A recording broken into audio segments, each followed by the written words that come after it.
1888 September 10 അച്ഛൻ ജനിച്ചത്. 1949 November 4 അച്ഛൻ മരിച്ചത്.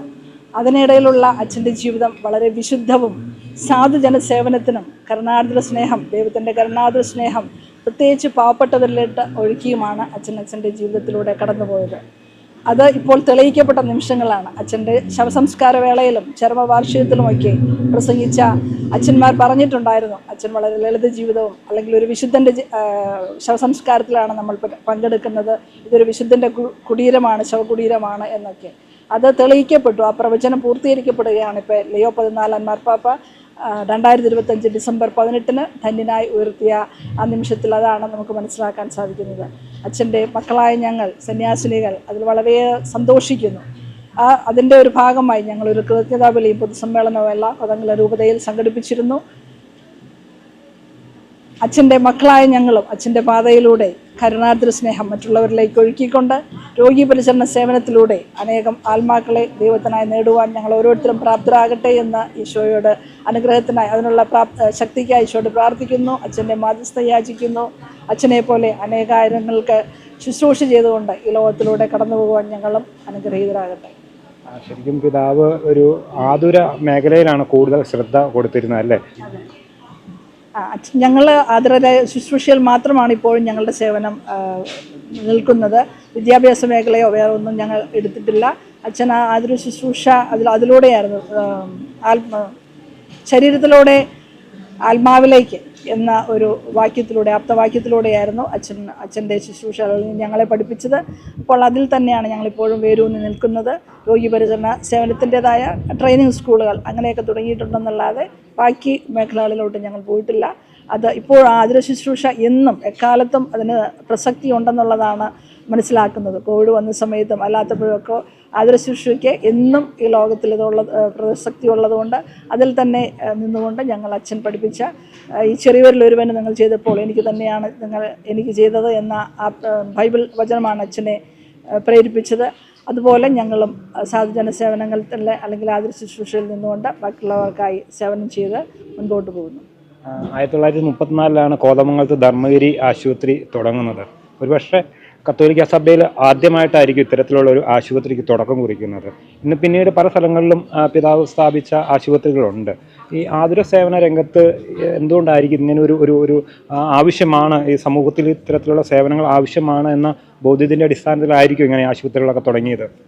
അതെ, അച്ഛൻ വേദപ്രചാരക ഡയറക്ടറായി നിയമിതനായപ്പോൾ എറണാകുളം അങ്കമാലി രൂപത അന്ന് ഒന്നിച്ചു കിടന്ന സമയമായിരുന്നു. കോതമംഗലം അതിൻ്റെ അടിയിൽ അതിൻ്റെ അണ്ടറിലായിരുന്നു.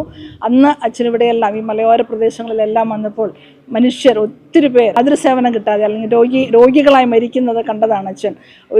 യാതൊരുവിധ ആശുപത്രികളുടെ സഹായമോ മെഡിക്കൽ എയ്ഡ് എന്നുള്ളത് ഈ ലോകത്ത് ഇവിടെ എങ്ങും ഇല്ലായിരുന്നു. പിന്നെ അച്ഛൻ്റെ സ്വന്തം വീട്ടിലാണെങ്കിലും അച്ഛനത് അനുഭവിച്ചറിഞ്ഞിട്ടുള്ളതാണ്. അച്ഛൻ്റെ അമ്മയും സഹോദരങ്ങളും എല്ലാം അന്നത്തെ പകർച്ചവ്യാധിയായ കോളറ വന്ന് മരിച്ചതിൻ്റെ ദുഃഖമെല്ലാം 8 വയസ്സിൽ അച്ഛൻ അമ്മയെ നഷ്ടപ്പെട്ടതല്ല അച്ഛൻ്റെ മനസ്സിലുണ്ട്. അതുകൂടാതെ ഇവിടെ പ്രസവത്തോടു കൂടി പലരും മരിക്കുന്നതും ഒത്തിരി അങ്ങനെ അവരുടെ എല്ലാം പ്രയാസങ്ങളും ബുദ്ധിമുട്ടുകളും കണ്ടതുകൊണ്ട് തന്നെയാണ് അച്ഛൻ അതിലോട്ട് തിരിഞ്ഞത്. അതിലൂടെ ഈ ആതുര ശുശ്രൂഷയിലൂടെ ആത്മാക്കളെ നേടുക വളരെ എളുപ്പമാണെന്നും അച്ഛന് മനസ്സിലായി. അപ്പോൾ അച്ഛൻ്റെ ആഗ്രഹം ഉദ്ദേശം രണ്ടായിരുന്നു: മനുഷ്യരെ സുഖപ്പെടുത്തുക, അതോടൊപ്പം ദൈവത്തിനായി ആത്മാക്കളെ നേടുക.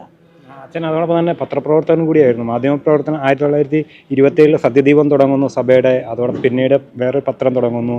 അപ്പോൾ അങ്ങനെ ഒരു ബഹുമുഖ ഒരു പ്രതിഭയായിരുന്നില്ല. ആതുര സേവനം, പത്രപ്രവർത്തനം, സുവിശേഷ പ്രഘോഷണം, അങ്ങനെ പല പല മേഖലകളിൽ വ്യാപിച്ചു. യഥാർത്ഥത്തിൽ പറഞ്ഞു കഴിഞ്ഞാൽ അച്ഛൻ ആദ്യത്തെ MA കാരനായിരുന്നു. കത്തോലിക്ക സഭയിലെ ആദ്യത്തെ MA കാരനായിരുന്നു. അന്നത്തെ നിലയിൽ വെച്ച് നോക്കിയാൽ അച്ഛന് എവിടെ വേണമെങ്കിലും എത്ര ഉയർന്ന നിലയിലും ഗവൺമെൻറ് ജോലികൾ ലഭിക്കുമായിരുന്നു. പക്ഷേ അതെല്ലാം വളരെ ഒന്നുമല്ലാന്ന് കണ്ട് അച്ഛൻ വലിച്ചെറിഞ്ഞിട്ടാണ് ഈ ഒരു പുരോഹിതനായത്. അന്നും അച്ഛൻ പറഞ്ഞു, ഞാൻ പുരോഹിതനായത് പ്രേക്ഷിത വൃത്തിക്ക് വേണ്ടിയാണെന്ന്. അച്ഛന് വേറെ ഒരു സ്ഥാനമാനങ്ങളൊന്നും അച്ഛൻ ആഗ്രഹിച്ചിരുന്നില്ല.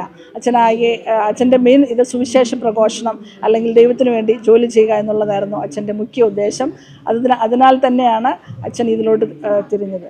പിന്നെ കത്തോലിക്ക സഭയുടെയല്ല, പക്ഷെ സീറോ മലബാർ സഭയിലെ ആദ്യത്തെ ആശുപത്രിയാണ് ധർമ്മഗിരി എന്ന് പറയാം. അതോടൊപ്പം തന്നെ അച്ഛൻ സ്ഥാപിച്ച ഈ സന്യാസിനി സമൂഹം നല്ല രീതിയിൽ മുന്നോട്ട് പോകുന്നു എന്നത് അച്ഛനും സന്യാസിനി സമൂഹത്തിനും ഒക്കെ സന്തോഷം നൽകുന്നു. അതെ, അച്ഛൻ അല്ലായിരുന്നെങ്കിൽ ഇതിപ്പോൾ ഇത്രയും പല സ്ഥലത്ത് ഇപ്പോൾ ഞങ്ങൾ പല രാജ്യങ്ങളിലും പല സംസ്ഥാനങ്ങളിലും എല്ലാം ജോലി ചെയ്യുന്നുണ്ട്. അത് അച്ഛൻ തുടങ്ങി വെച്ച ആ സഭ ദൈവത്തിൻ്റെ അനുഗ്രഹത്താൽ മുന്നോട്ട് പോകുന്നു. അച്ഛൻ്റെ മാധ്യസ്ഥം ഞങ്ങൾക്ക് ഇപ്പോൾ ലഭിക്കുന്നു എന്നുള്ളതാണ്. ഏകദേശം ഒരു 800 സന്യാസിനികൾ പല സ്ഥലങ്ങളിലായി ഇപ്പോൾ ജോലി ചെയ്യുന്നു. പിന്നെ നേരത്തെ ചോദിച്ചതുപോലെ അച്ഛൻ്റെ ശരിക്കും പറഞ്ഞാൽ അച്ഛനൊരു ബഹുമുഖ പ്രതിഭ തന്നെയായിരുന്നു, അനുഗ്രഹീത വാഗ്മിയായിരുന്നു. അച്ഛൻ അന്നാളത്തെ കാലത്ത് തന്നെ പല സ്ഥലത്തും യൂറോപ്പിലും പല ഇന്ത്യക്ക് പുറത്ത് പല സ്ഥലത്തും പ്രസംഗിക്കാനും ഇതുമെല്ലാം പോയിട്ടുണ്ട്. അനുഗ്രഹീത വാഗ്മിയായിരുന്നു. പത്രപ്രവർത്തനങ്ങൾ മലബാർ മെയിലിൻ്റെ ആദ്യത്തെ എഡിറ്ററായിരുന്നു. അങ്ങനെ എല്ലാ വിധത്തിലും അച്ഛന് പ്രശോഭിക്കുവാനും സ്ഥാനമാനങ്ങൾ നേടുവാനും ഒത്തിരി സാധിക്കുമായിരുന്നു. ഇതൊന്നുമില്ലാതെ ഒരു സന്യാസിനി സഭ സ്ഥാപിച്ച് ആത്മാക്കളെ നേടുവാൻ ആഗ്രഹിച്ച അച്ഛൻ്റെ ആ പാതയിലൂടെ നേടുവാൻ ഞങ്ങളിപ്പോൾ ആഗ്രഹിക്കുന്നു, അതിനായി പ്രവർത്തിക്കുന്നു, മുന്നോട്ട് പോകുന്നു.